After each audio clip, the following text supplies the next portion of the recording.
Hello friends, welcome back to my channel Sunanda creation. আশা করি সকলে খুব ভালো আছো, আমিও ভালো আছি। চলে এসেছি নতুন একটা ব্লগ নিয়ে। তো দেখতে পাচ্ছ এখানে অনেক কিছুই কাজবাজ করছি। তো আজকে মেনলি ভিডিওটা তৈরি করছি তোমাদেরই জন্য, যে আমি তো যেহেতু শ্বশুরবাড়ি থাকি না, তো মাঝে মধ্যে যেই শ্বশুরবাড়ি যাই, তো আমি কিছু কাজবাজ করি না, এমনিই ঘুরতে যাই। তো সেটাই তোমাদের সামনে তুলে ধরছি।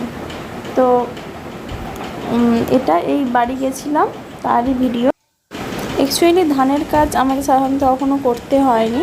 আমার এই দিয়ে 4 বছর বিয়ে হয়েছে, কিন্তু যাই হোক পরিস্থিতিতে মানুষকে সবই করতে হয়। আমার শাশুড়ির হাতের একটু প্রবলেম হয়েছিল হঠাৎ করে, তাতে করে 3 বস্তা ধান সেদ্ধ করতে বাকি রয়ে গেছিলো। আমাদের বাড়িতে চাষ হয়, তো সেই চাষ হয়ে সেই মানে বাড়ির চালই খাওয়া হয়, ধান থেকে চাল তৈরি করা হয়। তো সেটাই প্রস্তুতি করছিলাম, ধান সেদ্ধর কিছু কাজ করছিলাম। এদিকে মেয়েটা এদিক ওদিক করছিল, তার সাথে কিছু কথা বলছিলাম। যাই হোক, কিছু কিছু কাজ যখন মানে কখনো করি না, তো হঠাৎ করে করলে শরীরে কষ্ট হয় ঠিক কথা, কিন্তু করতে মজা লাগে। তো বাড়ির মায়েরা, মা বলো শাশুড়ি বলো, সবই তো মানে এইসব কাজ তো তারা করে। তো আমি নতুন ছিলাম বা থাকি না, এই করে করা হয়ে ওঠেনি, কিন্তু কোনো এক পরিস্থিতির জন্য করছি। তো কষ্ট হলেও মানে হেল্প করছে, শাশুড়িও হেল্প করছে, যেহেতু কখনো করি না, তাতে করে আমাকে দেখিয়ে দিচ্ছে। মানে শুনতে মনে হয় ধান সেদ্ধ কোনো ব্যাপার না, ধান দাও, জল দাও, উনুনে জাল দাও, হয়ে যায়, কিন্তু পরিমাপ থাকে। তো সেই কীরকম করে কী করতে হয় সব কিছুই দেখিয়ে দিচ্ছে।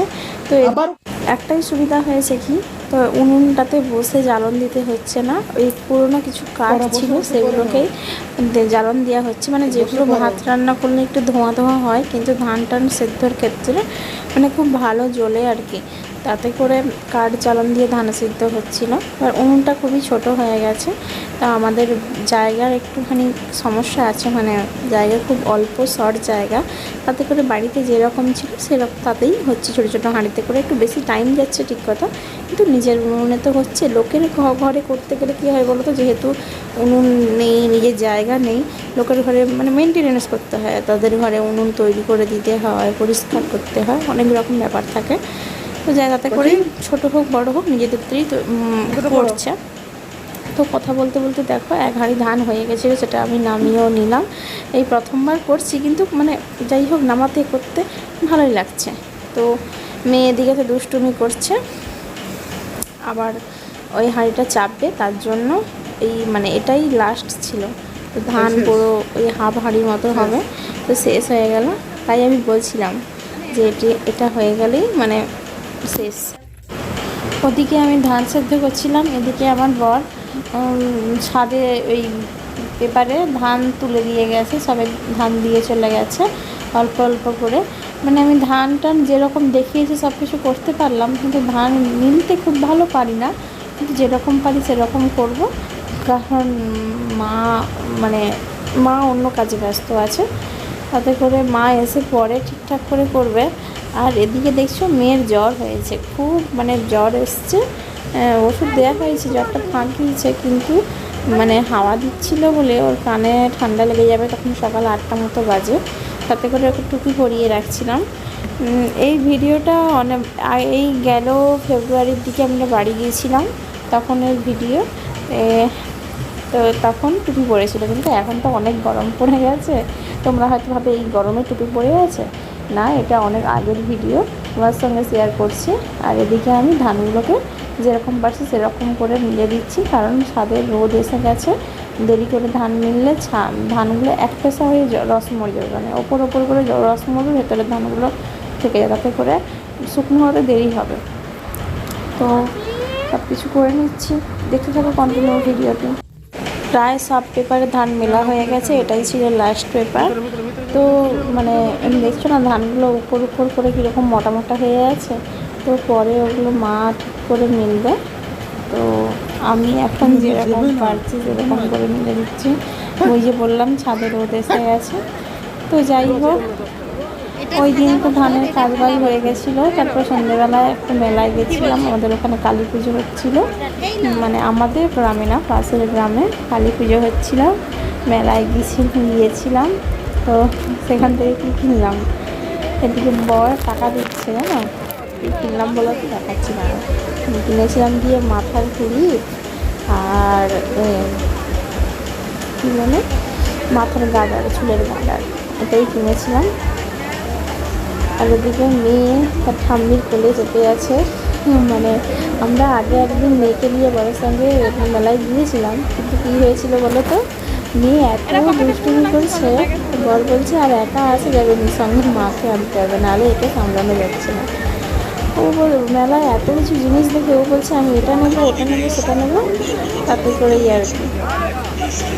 তারপরে বর আইসক্রিম কিনে দিচ্ছিল, তো এই দাঁড়িয়ে দাঁড়িয়ে আইসক্রিম খাচ্ছিলাম।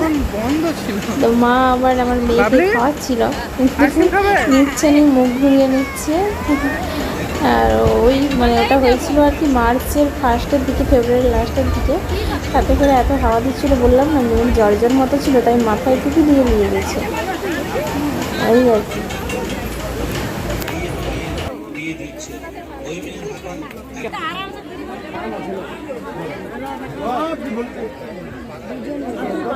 তারপর মেলা ঠেলা ঘুরে আমরা মানে বাড়ি যাব, তো মেলা ঘোরা হয়ে গেছিলো।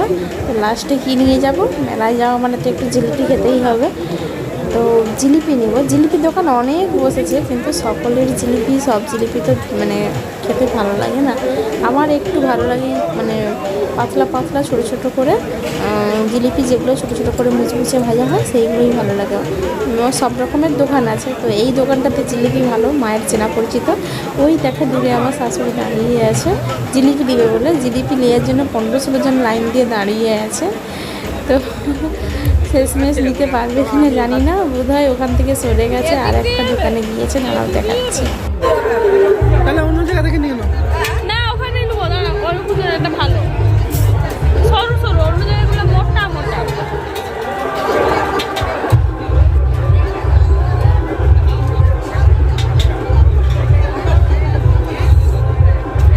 বেলুনটা আমি কিনলাম, আর সে বলে লোকের বেলুন নিবে।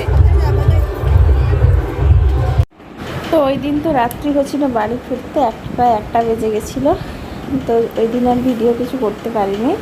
তো তারপর দিন দুপুরবেলা আবার ক্যামেরা অন করেছিলাম, তো মেয়ে দেখছে ঘুমিয়ে গেছে। আমি এদিকে মানে আমরা যে ভাড়া বাড়িতে থাকি ওখানে মেয়ের অনেক ছোটোখাটো জামা ছিল, শীতের জামা ছিল, যেহেতু শীত তো সবে সবে গেল, তো সেগুলোই গুছিয়ে রাখছি। মানে অনেক জামাই নতুন নতুন এখনও ভালো আছে, যেগুলো মানে যাই হোক অন্য কেউ ইউজ করতে পারবে, বা নেক্সট টাইম নেক্সট বেবি হলে ইউজ করতে পারবে, তার জন্যই গুছিয়ে রাখছি। বা ও বড় হলে ওর মানে জামা কাপড় বলো স্মৃতি কিছু দেখতে পারবে, এতে করে গুছিয়ে রাখছি। তো এই একটা স্ট্যান্ড ফ্যান দেখছো না, এইবারে গরমতে এনেছে স্ট্যান্ড ফ্যানটা। আমাদের ওপরটাতে প্রচুর গরম হয়, তো আমরা তো থাকি না, তাতে করে যখন আসবে তখন ইউজ করবে, নাহলে বাবা মা ইউজ করবে। তো দেখো এই জামাগুলো ভাঁজ করে করে রাখছি। মানে জামাগুলো খুব একটা মানে কালার কেটে গেছে বা এরকম কিছু না, ভালোই আছে। ছোটো বাচ্চাদের জামা তো খুব বেশি নোংরা হয় না। তো এই জামাগুলো হচ্ছে গিয়ে তোমার কখন সবে সবে যখন হয়, বা ওই 4-5 মাসে তখনকার জামা, তো সেইগুলোই আর কি। আর এই জামাগুলো হয়তো আর কেউ পরতে পারবে না, তাও গুছিয়ে রাখছি। কুচকি জামা তো, বাচ্চাদের জামা ছোটো কি বড়ো কি দেখতে ভালো লাগে, তো গুছানো হয়ে আছে যখন গুছানো হয়ে থাক, ফেলাতেও তো মায়া লাগে না, পয়সার জিনিস। কি সুন্দর সুন্দর কুচকি প্যান্ট দেখো, দেখলেই হাসি লাগে, আমার ভালো লাগে জানো তো। আর এই যে একটা প্যান্ট দেখো, একদম নতুন, 2 থেকে 3 বার পরেছে, মোটে ছোট হয়ে গেছে। আর এই একটা জামা আমার 6 নম্বর জেঠিমা দিয়েছিল, তো মানে খুব সুন্দর। আর কালারটা আমার মেয়েকে পরলেও খুব ভালো লাগে। এই জামা পরে অনেক শর্ট ভিডিও আমি ছেড়েছি আমার চ্যানেলে, যদি পারো তো ভিজিট করে এসো, দেখতে থাকো কন্টিনিউ।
তো আমার দেখো এদিকে গোছানোর কাজ প্রায় কমপ্লিট হয়ে গেছে। তো দুটো ব্যাগ হয়েছে গুছিয়ে, এই ওপরের ব্যাগটা আমরা নিয়ে যাব। আর এদিকে খাটের ডয়ারটা গুছোচ্ছিলাম, গুছানো হয়ে গেছে, গুছানো শেষ। তারপরে দেখলাম মেয়েও উঠে গেছে, এই দেখো শুয়ে শুয়ে তাকিয়ে দেখছে। আর আমি অ্যাকচুয়ালি ভিডিওটা করেছিলাম আমি তোমার সারাদিনে কি কাজ বাজ করি আমি শ্বশুর বাড়িতে। সারাদিনে বলতে মেনলি কি কাজ করি, তো সারাদিনে রান্নাবান্নাও থাকে, ঘর পরিষ্কারও থাকে। ওই ভিডিওটা আর আগেও একদিন মানে পোস্ট করেছিলাম, তো তাতে করে আর রান্নাবান্নাটা ভিডিওর মাধ্যমে তুলে ধরলাম না, কারণ ভিডিওর লেন্থ অনেক বড় হয়ে যেত। তো এই ছিল আমার আজকের ভিডিও। যদি ভিডিওটি ভালো লেগে থাকে তবে লাইক কমেন্ট শেয়ার করতে ভুলো না, আর অবশ্যই চ্যানেলটিকে সাবস্ক্রাইব করবে যদি চ্যানেলে নতুন হয়ে থাকো। তো টাটা, সবাই সুস্থ থাকবে, ভালো থাকবে। দেখা যাচ্ছে অন্য কোনো ব্লগে।